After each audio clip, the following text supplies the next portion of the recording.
a gente ver onde a gente vai começar, né? Porque, ó, aí quem for entrando, eu vou olhando, se eu não perceber, vocês falam, Ana, aceita aí. Mas eu vou olhando aqui, não tem problema. Se vocês quiserem mandar mensagem para mais alguém, eu já vou começar. Tá. Então, vamos lá. Nós estávamos falando, assim, sobre os finais do tempo, né? E que seria Apocalipse, mas o que nós teríamos que observar? Eu vejo que as pessoas não têm entendimento claro daquilo que Deus nos pede, tá? Tem alguém com o microfone ligado? Vamos lá, é só a Roberta agora. Então, ó, a gente tem algumas dúvidas. E hoje eu estou preparando, né, os estudos para eu resumir, que nem eu falei para vocês, estudo são muitas áreas que a gente pode entrar para entender os finais do tempo. Fernanda Machado entrando. Para entender os finais do tempo e para a gente entender o que Deus nos pede, para nós obedecermos, para nós seguirmos e quais os sinais que o Senhor nos pede. Eu sempre me baseio, para a gente estudar, em três situações: a criação, a queda do homem e a redenção, porque nós temos que entender isso muito bem. A Bíblia relata sobre isso de Gênesis a Apocalipse. Sempre as pessoas, muito nos Salmos, em Jó, muito isso, que a gente vê Deus na criação. E Deus se manifesta pela criação. E Deus se mostra poderoso, soberano, onisciente, onipresente e na criação, tá? Então, os atributos de Deus se manifestam na criação. Então, o poder de Deus, tudo ele sabe, ele é o mesmo de ontem, hoje e sempre será, e a soberania dele no meio de tudo o processo da criação. E no primeiro capítulo de Apocalipse, é muito interessante, eu gosto muito de, às vezes, até mesmo em aconselhamento, eu falo muito sobre o primeiro capítulo. Por quê? Porque nós temos a real visão de como é Jesus, de como ele está hoje observando tudo à direita do Pai, de como que ele governa, porque a imagem que nós temos de Jesus, e isso envolve o nosso emocional, é baseado no relacionamento que nós tivemos ou temos com os nossos pais, seja um relacionamento bom, seja um relacionamento ruim, ou até a ausência de uma paternidade, seja ela por qual motivo for. Às vezes, a mãe cria seu filho sozinho, o filho não sabe nem de quem ele é filho, outras vezes ela fica viúva muito cedo, quando a criança é pequena. Então, esse relacionamento nosso com o Senhor, as nossas emoções ficam afloradas. E por isso que muitas pessoas confundem o ter emoção, arrepio, chorar, se emocionar na presença do Senhor, para dizer que realmente teve uma experiência com o Senhor grandiosa. Sendo que nenhuma emoção visível precisa ser expressa para nós termos grandes relacionamentos com Deus. É lógico que quando a gente tem, a gente acaba se emocionando porque é maravilhoso. Mas o nosso relacionamento com o Senhor tem que ser através de conhecimento, entendimento e sabedoria. Nós temos que conhecer a quem nós servimos, nós temos que entender quem é Ele, o que Ele nos pede, para nós desenvolvermos sabedoria. Eu posso ter conhecimento sem sabedoria? Posso. Tem muitas pessoas que conhecem a Bíblia, conhecem os versículos e não têm sabedoria para lidar com isso. O que é sabedoria? É trazer esse entendimento, esse conhecimento para a própria vida e em tudo que ela faz e é. E quando a gente entende quem é Jesus, não é o Jesus do The Chosen, que as pessoas estão maravilhadas, estão seguindo o ator, estão assim encantados, porque o ator é bonito, porque o ator se manifesta bem, então mexe com as emoções, né? A pessoa tem que ver Jesus sendo bondoso, tem que ver Jesus fazendo milagre, tem que ver Jesus sendo crucificado. Isso faz o quê? Aumenta a fé de muitas, mas outras se perdem no meio de tudo isso. Não é o Jesus bebezinho, inocente, que muitas pessoas no Natal comemoram, mas é um Jesus Deus. E no primeiro capítulo, olha como que esse Jesus se apresenta, tá? Então, João tem uma visão de Jesus glorificado. Quando a gente deixa de lado o livro de Apocalipse, é muito difícil, eu não vou estudar, ou praticamente nem lê, nem conhece como Jesus é hoje. E qual é realmente o que ele está fazendo, o que ele observa e como é que ele sonda nossos corações. Porque ele se revela dessa forma em Apocalipse só. Tá? Então, quando o Apocalipse é ignorado, não é pregado, não é ensinado, as pessoas perdem a noção de quem é Cristo. Então, em Apocalipse 1, então fala assim, ó, primeiramente, né, João se apresenta, tá? Ele fala quem ele é, como ele recebeu as revelações, então ele vem dizendo, e aí ele tem a visão de Jesus glorificado, que começa a partir do versículo 9.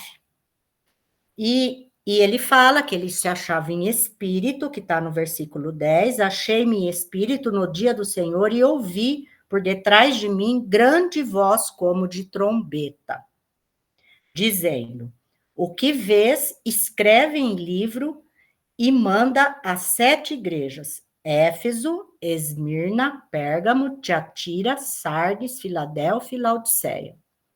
Voltei-me para ver quem falava comigo. E voltando, vi 7 estrelas, candeeiros de ouro, e no meio dos candeeiros, um semelhante ao filho do homem, com vestes, talares, e cingido à altura do peito com uma cinta de ouro.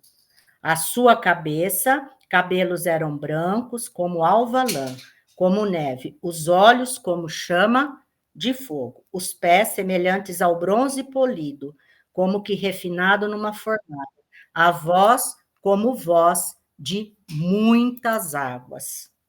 Tinha na mão direita 7 estrelas, da boca saía-lhe uma afiada espada de 2 gumes. O seu rosto brilhava como o sol na sua força. Quando o vi, caí a seus pés como morto. Porém, ele pôs sobre mim a mão direita, dizendo, não temas, eu sou o primeiro e o último. Aquele que vive, estive morto, mas eis que estou vivo pelos séculos dos séculos, e tenho as chaves da morte e do inferno. Escreve, pois, as coisas que viste, e as que são, e as que hão de acontecer depois destas.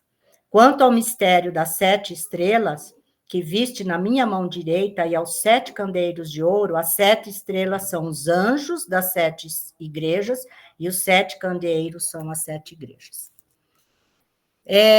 Jesus se apresenta e é falado sobre isso, então nós vemos, por exemplo, o que é a palavra de Deus lá em Hebreus 4:11? Fala que a palavra de Deus é uma espada de 2 gumes.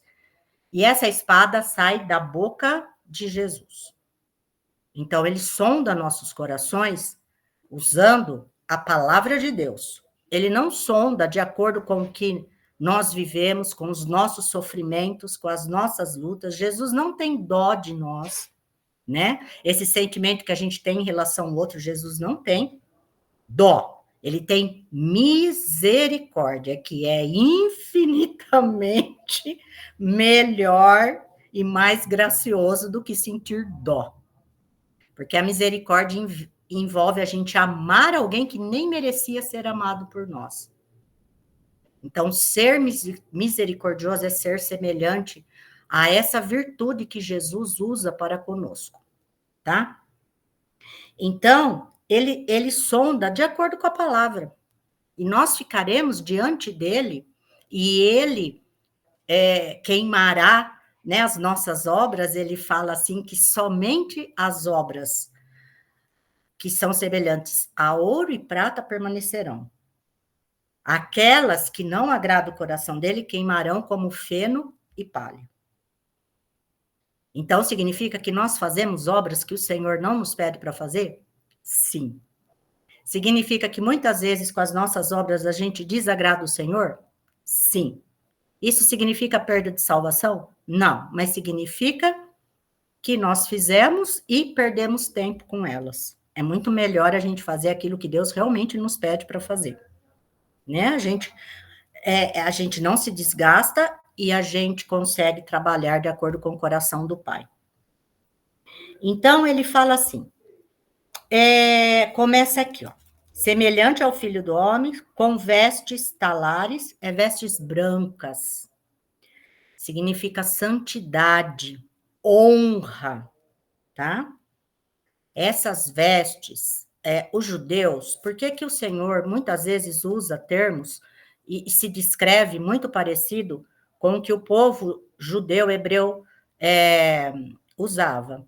Vestes talares, as vestes que não tinham costuras, que elas eram feitas de tecidos nobres e sem costuras, elas tinham muito valor, elas eram muito valiosas para os judeus. E só quem tinha condição e recurso tinha usava essas vestes. Tanto é que Maria fazia essas vestes para Jesus. Quando ele foi crucificado, foi por isso que as vestes dele, os soldados estavam disputando, tá? Porque elas tinham valor no mercado. E então aqui o Senhor se descreve, né? João viu ele com umas vestes, então João descreve aquilo que ele conhece. Ele vê e ele está descrevendo para nós aquilo que ele viu. E aquilo que ele vê dentro da época e da linguagem, daquilo que ele sabia, ele vai descrevendo. Por isso que muitas vezes ele descreve e é envolto em mistérios, porque muita coisa que ele devia ver, ele não conseguia muitas vezes expressar.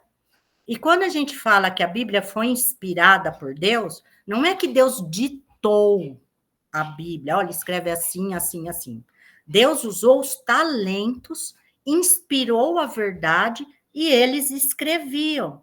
Por isso que eles conseguem saber quem foi que escreveu os livros, porque era o jeito de João falar, era na época de João, era o jeito de Pedro, ou Pedro, quando vai comparar as cartas, essa carta era diferente, então Pedro deve ter ditado para alguém, alguém escreveu. Então, a inspiração é que a verdade do que era para ser escrito veio do Espírito Santo. A verdade do que João estava vendo estava sendo revelado por Jesus. E aí João escrevia, conforme ele entendia.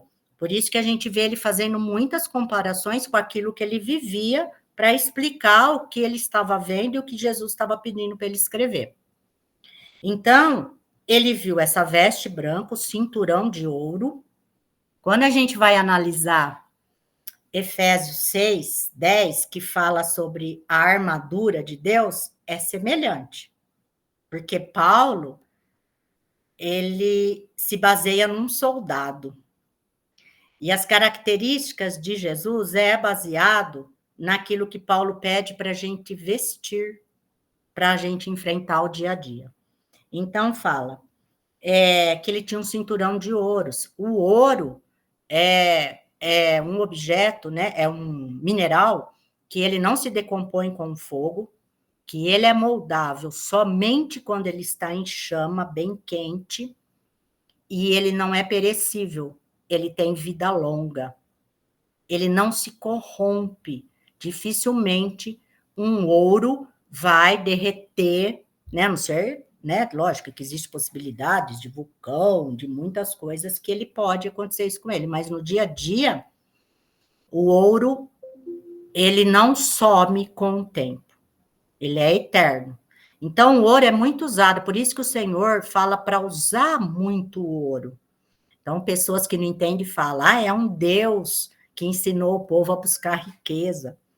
Na verdade, tudo o que o Senhor pediu para ser feito no tabernáculo era a sombra das virtudes do próprio Pai e de Jesus Cristo. Então, cinturão de ouro, a verdade eterna, que traça não corrói, ladrão não rouba, né? E sempre mantém o brilho. A gente usa aliança, né, de ouro. E a gente lava, a gente tem o nosso dia a dia, é creme, é perfume, é produto para limpar a casa, e você vê a aliança está sempre brilhando. Por isso que o ouro é muito usado.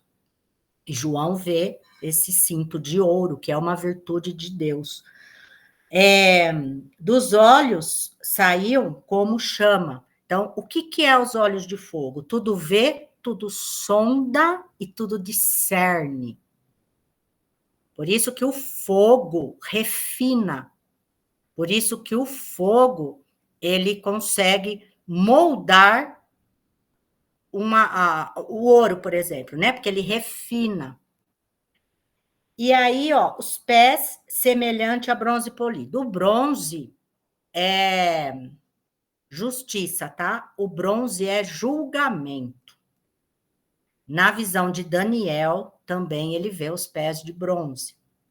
Então, olha, Jesus é santo, eterno, ele é a verdade, ele tudo vê, tudo sabe, tudo sonda, julga todas as coisas, e da boca dele sai uma espada afiada de 2 gumes. Em Efésios 6:10, quando fala da armadura de Deus, o que nós temos que vestir? O capacete da salvação. Por que capacete? O capacete protegia a cabeça do soldado. E o capacete da salvação, que é a redenção, que é o que Jesus fez por nós na cruz, tem que estar vivo na nossa mente e muito protegida, porque o nosso entendimento pode ser roubado pelos nossos inimigos, que é nós mesmos, a carne, o mundo, a correria, a vaidade, o poder, tudo que a gente quer conquistar no mundo, e o próprio Satanás colocando dúvida, medo, angústia, tá? Então, nós temos que proteger a nossa mente. Por isso que uso o capacete da salvação. O cinturão da verdade, que é Cristo, a couraça da justiça, verdade e justiça, que é a palavra de Deus, calçado os pés, porque a gente tem que andar em santidade e anunciando a palavra de Deus e vivendo a palavra de Deus conforme a gente anda, e a espada, que é saber, conhecer e saber usar, manejar, trazer para a própria vida e ensinar a palavra de Deus. Então, a gente vê que tem ligação. Paulo sabia como Cristo estava no céu. Pedro sabia. Os discípulos que viram a ascensão de Jesus Cristo e sabiam da ressurreição, sabiam como que ele estava no céu. Porque eles tinham ouvido, eles assimilaram, e eles tinham sabedoria do alto para revelar. E Paulo, quando ele foi chamado para pregar aos gentios, ele teve a revelação direta do Senhor Jesus. Por que me persegues? Né? Saulo, Saulo, por que me persegues? Ali ele ficou cego, ali ele teve as revelações, ali ele entendeu e ele se submeteu a Jesus. E ele tinha um entendimento de graça como nenhum outro. Por isso que ele foi levantado para ensinar a palavra de Deus para nós. Por quê? Porque aonde a graça é abundante, os pecados são perdoados. E aonde a pessoa tem muitos pecados perdoados, que seria inimaginável um Deus entender e perdoar, essa pessoa entende muito do que é graça. Por isso que Jesus fala da parábola, né? Quem é mais agradecido? Aquele que teve uma parte da sua dívida perdoada ou aquele que teve toda a sua dívida perdoada? Na parábola, Jesus fala sobre muito isso. Jesus já ensinava sobre a graça. Ele só não falava abertamente, ele falava sobre parábolas. Por isso que ele falava: quem tem ouvidos, ouça. Né? Aqui no final das 7 cartas, quem tem o Espírito Santo, ouça. Porque o Espírito Santo hoje nos ajuda a ter entendimento para que a gente entenda aquilo que o Senhor pede para nós. Tá? Então, o Senhor Jesus, ele está assim. Agora a gente para pensar, mas tá, o que ele sonda em nós? Ele sonda as nossas emoções? Ela está com medo, ela está com angústia, ela está depressiva, ela tem um transtorno, ela tem uma enfermidade, o marido dela é mau. O que o Senhor sonda? E nada passa desapercebido diante dele. Por isso que lá em Provérbios 2, e que eu li para vocês, né, sobre os 7 Espíritos de Deus, em Provérbios 2 também fala que nós temos que buscar conhecimento, entendimento, sabedoria do alto, discernimento. E isso se busca com a razão. Eu tenho que entender, primeiramente, quem eu sou, quais são minhas falhas e as minhas qualidades, o que o Senhor tem que trabalhar em mim e o que Ele está sondando em mim. Eu não consigo vencer as montanhas, as lutas e as provações diante de mim se eu não entendo qual é o meu papel diante dos olhos de Deus. É muito difícil, não dá. Porque daí vai entrar as emoções, e quando as emoções entram, o medo, a angústia, a ansiedade, aí entra o nosso temperamento, se eu sou mais colérica, se eu sou mais fleumática, se eu sou sanguínea, aí entra tudo isso, e aí a gente acaba não fazendo aquilo que o Senhor tem para a gente. Em consequência disso, a gente dá um mau testemunho e muitas vezes a gente ensina da forma errada a palavra de Deus, baseado na minha experiência e não naquilo que o Senhor realmente está pedindo na palavra. Quando a gente conhece a palavra, a gente sabe navegar nessa vida. Quando a gente não conhece a palavra, a gente se perde no meio das lutas e das provações. Então, muitas vezes, a inquietude, a falta de paz, a angústia, o desespero, a gente querendo resolver no nosso próprio braço, no nosso esforço, frustrações, decepções que nós temos na caminhada, até com quem é próximo nosso, com um filho, com um marido, com um pastor, com um amigo, a gente se perde no meio de tudo isso. Porque quem cria as expectativas em relação ao outro somos nós. Deus não cria expectativa em relação ao outro. Deus sabe quem ele é e o ajuda a se tornar melhor. Nós criamos expectativa, nós esperamos do outro coisas que nós colocamos na nossa mente, no nosso coração, que é o certo ele fazer. Mas a gente não para analisar se eu faço e eu também sou perfeita nas expectativas que ele criou sobre mim. Então, a expectativa só derruba relacionamento.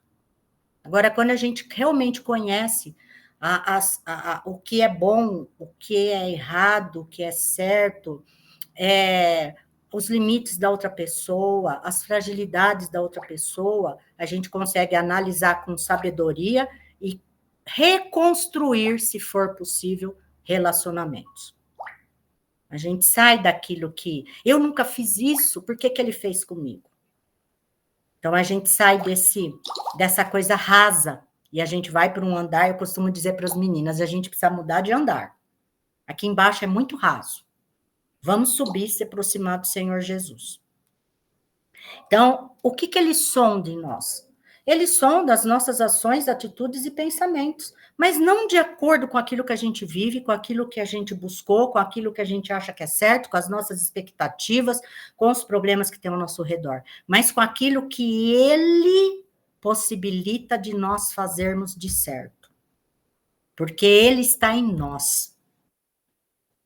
E o Espírito Santo em nós é suficiente para nos capacitar para sermos melhores. Ele é necessário e suficiente. Ele deixou o que é santo para habitar no que é corrompível.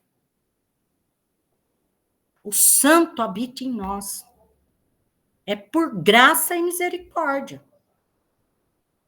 Se o santo habita em nós, por graça e misericórdia, nós temos que fazer aquilo que é o que agrada o coração do Pai, independente da circunstância, independente do que vão achar de mim, independente. Eu tenho que fazer o que é certo, as minhas ações têm que ser de acordo. Não é que eu não vá chorar e sofrer. O choro dura uma noite, mas a alegria vem ao amanhecer. E é em todas as circunstâncias. O que significa isso? Que o Senhor fala, parou, hora aqui de chorar, agora viva na razão? Não. É que todo choro é consolado por ele e ele é suficiente para consolar. Então, nada justifica nós agirmos de forma contrária. Nada justifica, nem o marido que a gente tem, nem a circunstância, nem a pobreza, nem a riqueza, nem assalto, nem roubo, nem dor, nem pedradas. Paulo falou isso. Paulo viveu tudo isso. E ele falou, o quê? Nada disso me tira da presença do Senhor. Nem a morte, nem a dor. E eu já passei por muitas coisas. E ele descreve o que ele passou. Assalto, frio, fome, pedradas. Mas nada me tira da presença do Senhor. Nada hoje me tira de fazer o que é a vontade de Deus. Nem anjo, nem a morte, nem o que eu passo nessa vida, nem lutas, nem provações. Por isso que a gente tem que conhecer o Senhor profundamente. Porque na hora em que a gente está entrando na emoção, está se desesperando, a gente respira. Opa, o que o Senhor espera de mim nessa situação? Se eu não consigo saber detalhadamente, eu vou orar com uma outra pessoa que eu confio, vou ouvir dela e não vou continuar nessa situação que desagrada o Senhor. Eu quero ter atitudes sábias e não atitudes que o Senhor desaprova. Porque muitas das coisas que nós temos como certo, quem nos deu essa certeza foi a nossa carne. E a nossa carne não dá para confiar, o Senhor fala. Maldito o homem que confia no homem. Já começando por nós mesmos. Se eu confiar nas minhas emoções, naquilo que eu tenho como certo, e não ouço mais ninguém, que às vezes na boa vontade quer me corrigir, eu estou sendo maldita em confiar em mim mesma. Por que maldita? Porque eu vou sofrer as consequências desses erros. Se eu não deixo ninguém me corrigir, ninguém me mostrar que eu estou errada, se eu não deixo ninguém me exortar, se as pessoas querem falar aonde eu estou errada e eu não deixo, eu vou confiar nas minhas emoções e naquilo que eu tenho como certo, e ponto final, maldito é o homem que confia no homem. E aí Deus precisa corrigir isso, Deus precisa refinar isso na misericórdia. E aí vem lutas e provações que eu mesma criei. E aí a gente fala, o Senhor não ouve minhas orações, o Senhor não me ama, o Senhor não me escuta. Como é que ele permitiu tudo isso na minha vida?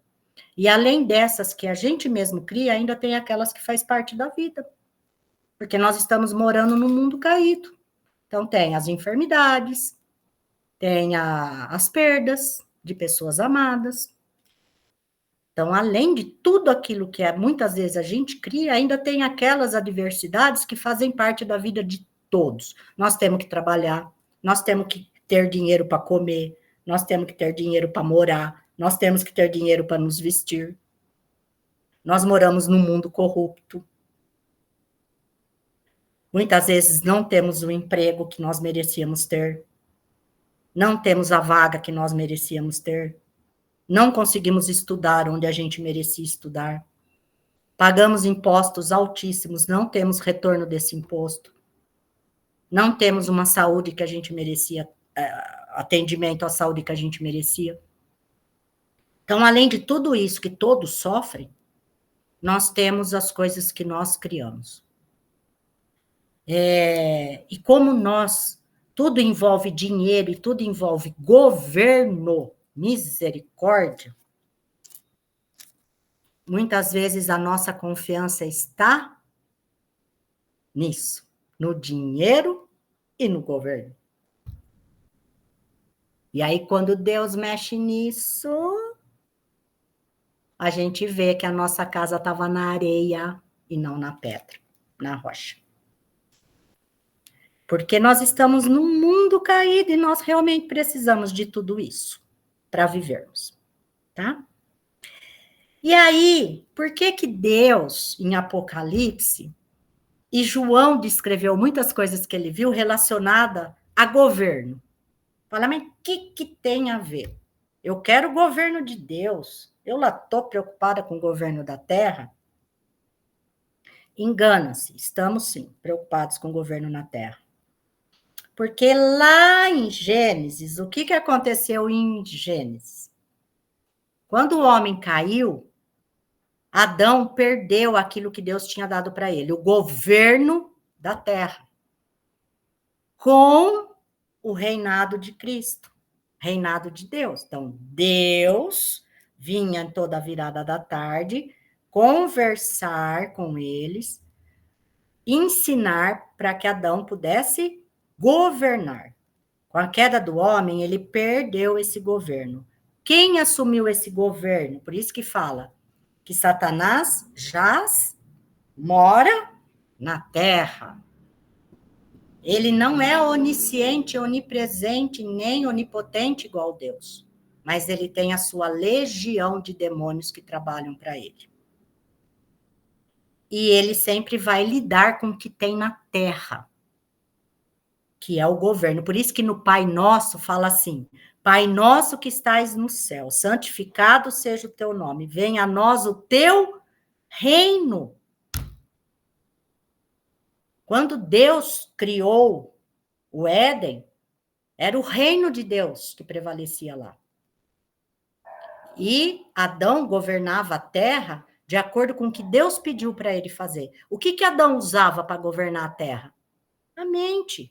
Ele tinha que saber as características dos animais, ele tinha que saber para que servia cada animal, e aí ele dava o nome. Todo nome é ligado à essência da pessoa.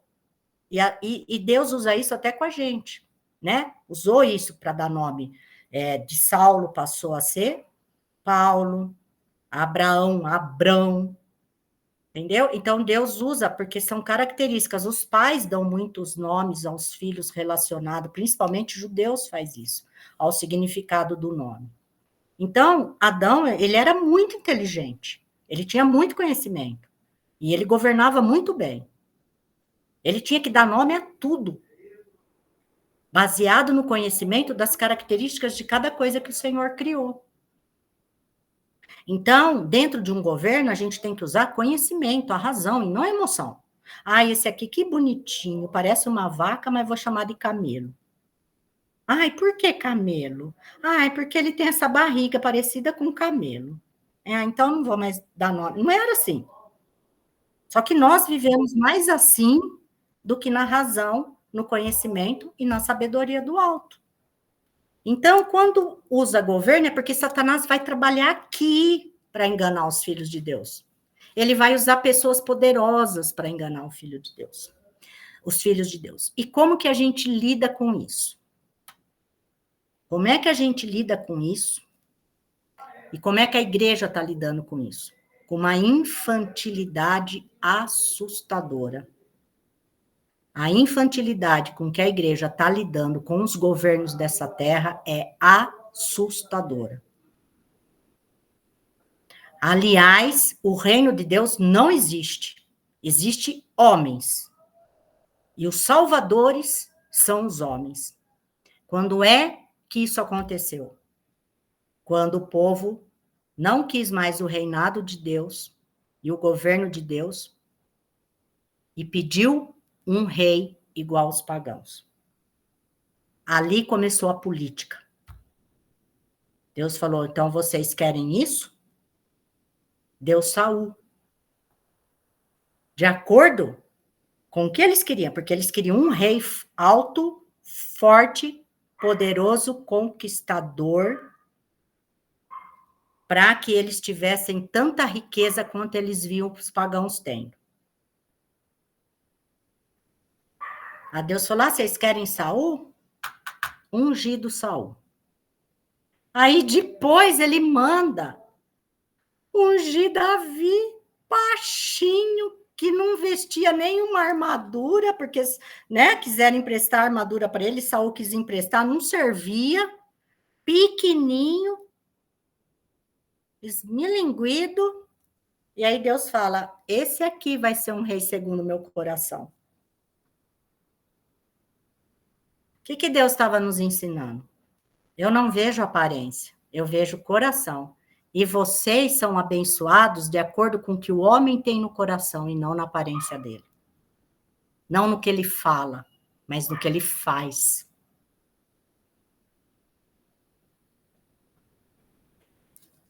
E uma das formas que Satanás vai nos enganar, e está em Apocalipse, é através de um governo que vai ser instaurado com uma falsa paz. E digo para vocês, o falso profeta vai ser uma pessoa conhecida, que tem grande influência no mundo, e vai abençoar e estar junto com o anticristo, que vai ser um poderoso e popular. Por que eu digo para vocês popular? Porque ele vai conseguir unir todas as frentes. Sabe o que mais derruba um homem? É um líder popular. Por quê? Vamos olhar para o Brasil. O que mais derruba o homem? É um líder popular. Líder popular, ele tem carisma, ele sabe lidar com as emoções das pessoas, não é? Ele sabe conversar. Fala.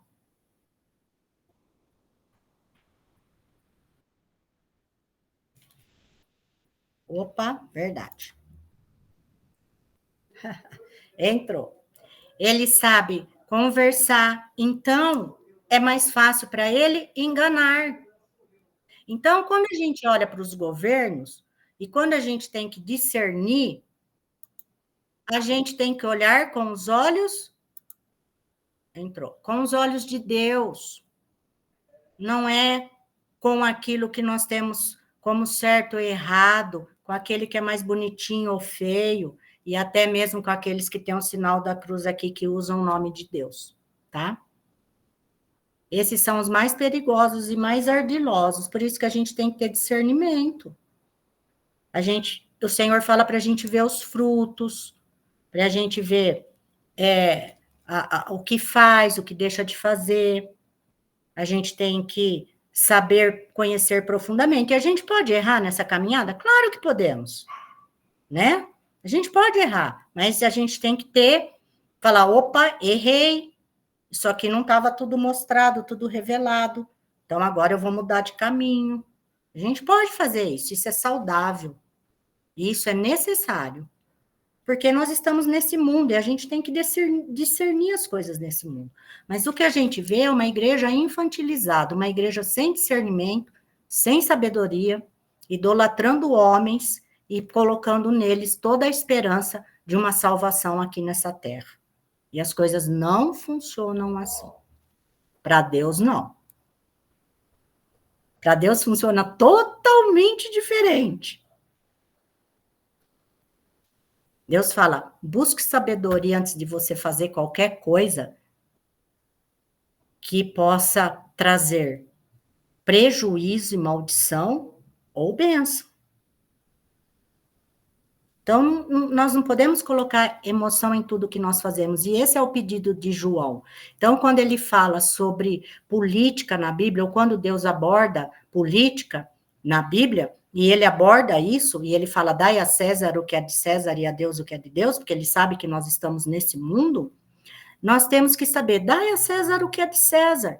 Então, nós estamos participando do mundo, nós temos obrigações a seguir nesse mundo, votar, nós temos que, muitos empresários, nós temos que pagar impostos, queira a gente ou não, impostos altíssimos. Nós temos sim, nós vivemos nesse mundo, nós temos regras para seguir nesse mundo, mas façamos isso de acordo com o coração de Deus. Homem nenhum vai salvar a gente, homem nenhum consegue ser bom sem estar na presença de Deus. Davi foi um homem chamado segundo o coração de Deus, matando o melhor amigo dele para ficar com a mulher dele. Acobertando, né, e não ensinando o filho que estuprou a própria irmã. Ele foi um pai ausente. E por que Davi foi chamado um homem segundo o coração de Deus? Porque ele se rasgava diante do Senhor e reconhecia os próprios erros. E ele sabia que a salvação e a condenação sobre ele não vinha de homens, vinha do próprio Deus. Por isso que ele falava, eu errei, eu pequei. Diferente do que Adão fez. Eu comi a fruta porque a mulher que o Senhor me deu fez eu comer.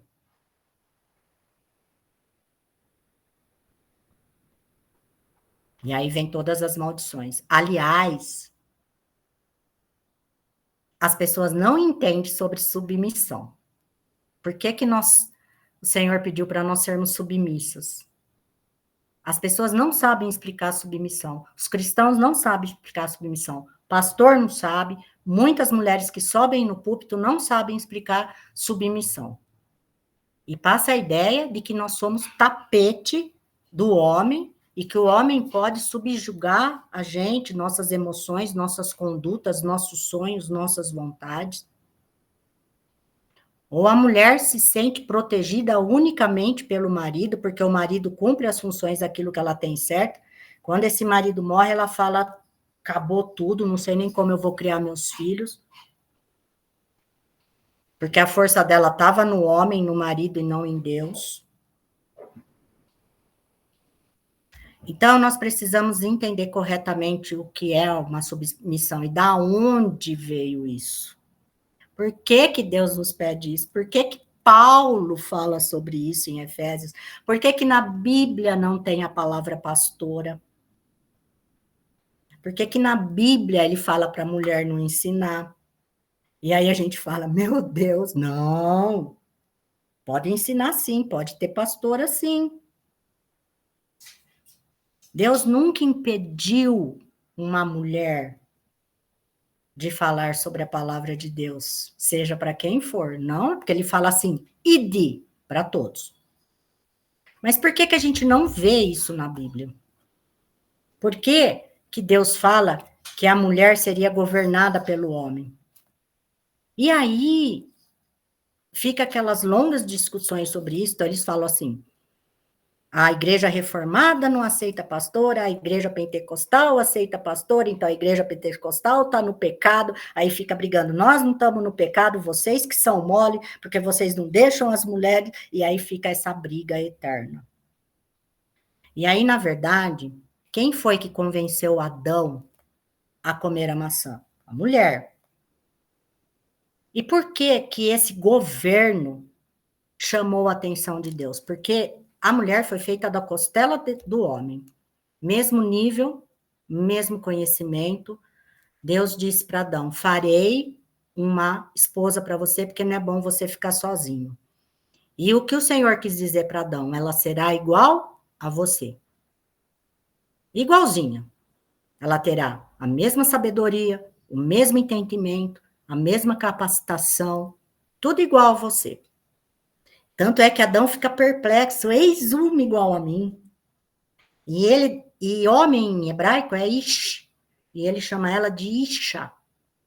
Ele pega o nome dele, acrescenta e faz a palavra mulher, que é traduzida como varoa. Mas, na verdade, é mulher. Ele pega uma ramificação, a principal, né? Que é o nome dele, e chama ela de mulher.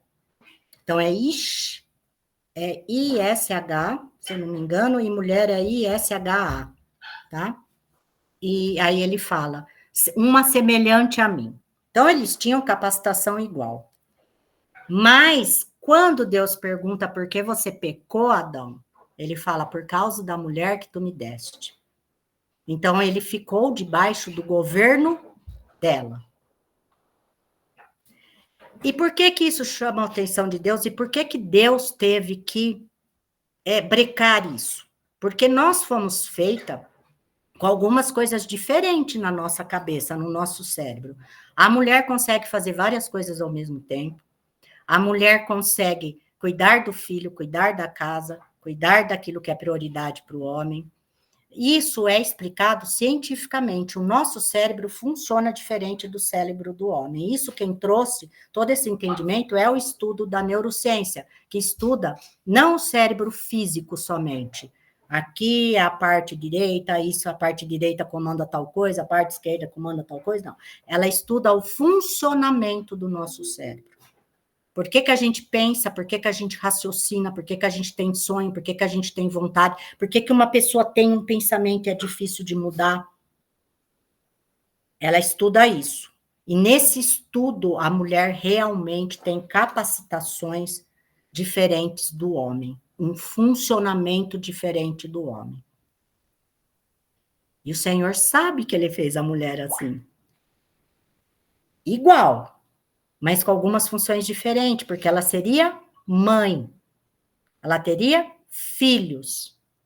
E nos primeiros anos de vida, quem ensina os filhos é a mulher, é a mãe, tá? E aí ele fala assim para Eva: a maldição, você vai ficar debaixo desse governo. Por quê? Porque você vai tentar comandar de novo o homem. E quando o homem te vê comandando, ele vai te subjugar. Então, olha o que você criou para sua vida. Sendo que vocês são uma carne só, vocês teriam que pensar juntos sobre erros e acertos. Vocês têm que comandar da mesma forma tudo que entra na casa de vocês, na vida de vocês. Só que a mulher tem uma tendência maligna de governo. E muitas vezes esse governo fica acima do homem na casa. Tem homem que aceita, é onde vai ser tudo virado de perna para o ar, e tem homem que não vai aceitar e vai subjugar a mulher. E isso, muitas vezes, esse subjugar, quer dizer, a mulher tem que fazer o que eu mando, o que eu faço, o que eu falo, está no púlpito das igrejas. Porque isso veio com a maldição do pecado. E o homem, como ele quer controlar, muitas vezes, a mulher, ele leva isso para o púlpito, que submissão é a mulher fazer tudo o que o homem quer, como o homem quer e na hora que o homem quer.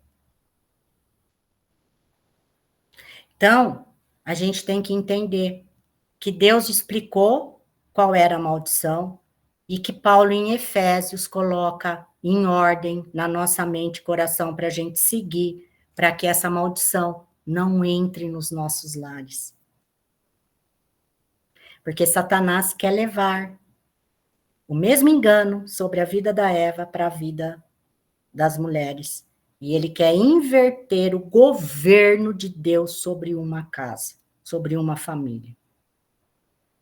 Principalmente porque nós estamos exatamente num mundo corrupto, num mundo onde jaz o maligno, num mundo onde ele está tentando governar.